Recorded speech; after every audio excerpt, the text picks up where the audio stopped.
There's a public health epidemic that no one talks about. Damage done to children early that follows them wherever they go in life. It causes obesity, mental illness, alcohol and drug use, risk of violence, heart disease, cancer, and sadly, early death. It's called adverse childhood experiences, or ACEs for short. ACEs is a crisis of epidemic proportions that has been thoroughly studied over the last 20 years across the United States through 70 scientific research articles. ACEs impairs social, emotional, and cognitive development among children. The 10 ACEs are unfortunately all too common. In the original ACE study in 1995, conducted by the Centers for Disease Control and Prevention and the Kaiser Permanente Foundation, found that of the 17,000 adult participants, 2/3 of adults surveyed had one or more ACE, and 1/4 of adults reported having 3 or more ACEs. So how about you? Do you have an ACE? Or 2? Or 5? Answer these 10 questions, and for each one that you answer yes, give yourself a point. Before the age of 18, did you experience emotional abuse? Experience physical abuse? Experience sexual abuse? Experience emotional neglect? Experience physical neglect? Did you witness your parent being treated violently? Did you lose a parent due to separation or divorce? Did you live with someone who abused drugs or alcohol? Did you live with someone who was mentally ill? Did you have a member of your household who was in prison? Add those up, and that's your ACE score. But don't worry, ACEs are common. Remember that 2/3 of all adults had at least one ACE. We can look at ACE scores like a cholesterol score. The more you have, the greater risk you have for developing poor life outcomes. But it's not a prescription for them. More so, it's a call to take action. You see, ACEs occur in groups. Some ACEs occur more frequently than others, and some ACEs lead to greater risk of additional ACEs. Childhood sexual or childhood physical abuse puts someone at greater risk of having 2 or more ACEs. ACE research has a proven direct link between childhood trauma and poor later life health outcomes and adult well-being due to the adult onset of chronic disease, depression, suicide, being violent, and becoming a victim of violence. In fact, many health outcomes are adversely affected by childhood experiences. With an ACE score of 4 or more, you're twice as likely to become a smoker and 7 times more likely to be an alcoholic. You're 460% more likely to suffer from depression and 3 times more likely to need antidepressant medications, and an astonishing 1,200% increase in risk of suicide attempts. An ACE score of 4 or more doubles the risk of heart disease and cancer. People with high ACE scores are more likely to be violent, to have more marriages, more broken bones, more drug prescriptions, more depression, and more autoimmune diseases. ACEs is directly linked to opioid dependency and addiction as well. People with an ACE score of 5 or higher are 7 to 10 times more likely to use illegal drugs, to report addiction, and to inject illegal drugs.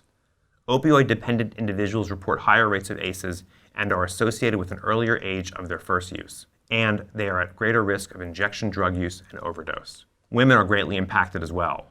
They are 5 times more likely to be a survivor of domestic violence and 9 times more likely to have been a victim of rape. Juvenile victims of human trafficking have been found to have a higher rate of ACE and a larger number of ACEs, with sexual abuse leading to girls being 2.5 times more likely to be trafficked, while boys are 8.2 times more likely to be trafficked. While these are some huge and terrible numbers, what do these dramatic increases really look like in a child? For example, a child has an ACE after being physically or sexually abused in their home. Because of that, they have impaired emotional and social functioning because they've been raised to believe that the very same people who love them and care for them also are violent towards them. They begin to equate love and violence as one and the same.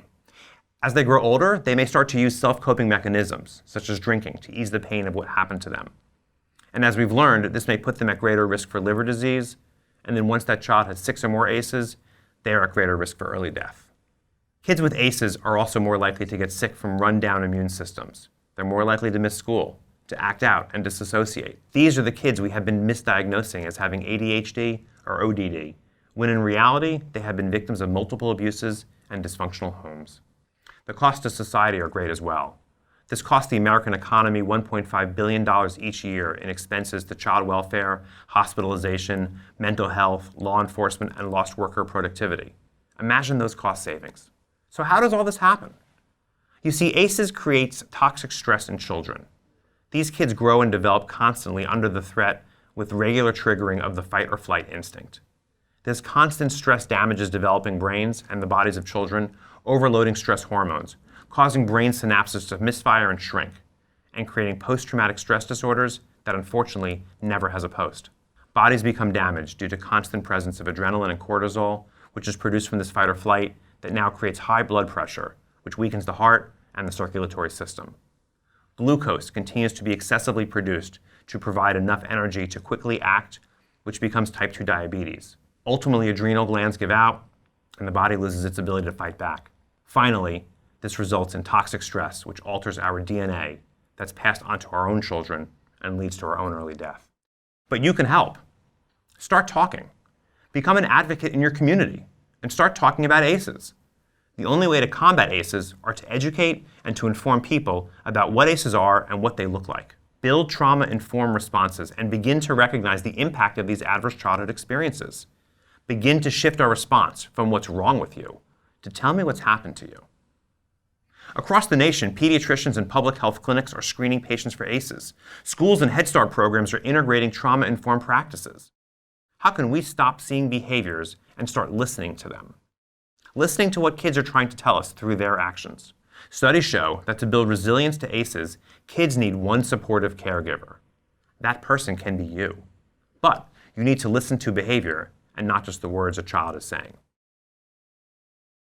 Take action. Advocates and lawmakers are bringing forward trauma-informed and ACE-related bills and legislation. Ask questions about your agency, and your practice can become trauma-informed as well. Urge colleagues and your community to consider the why behind today's trauma. Let's start to address the problem of adverse childhood experiences at an earlier stage, rather than cleaning up the aftermath. And most importantly, let's prevent ACEs to begin with, by reporting abuse immediately, responding quickly, and begin by building stronger supports for families who struggle. Let's enable children to enjoy childhood and do all we can to protect them from damaging adverse childhood experiences. Dr. Robert Block, former president of the American Academy of Pediatrics, has said that ACEs are the single greatest unaddressed public health threat facing our nation today. We've been aware of this public health epidemic for over 20 years now. Now is the time to take action. Because if not now, when? And if not you, then who? I'm Adam Rosenberg, Executive Director of Baltimore Child Abuse Center. Thank you.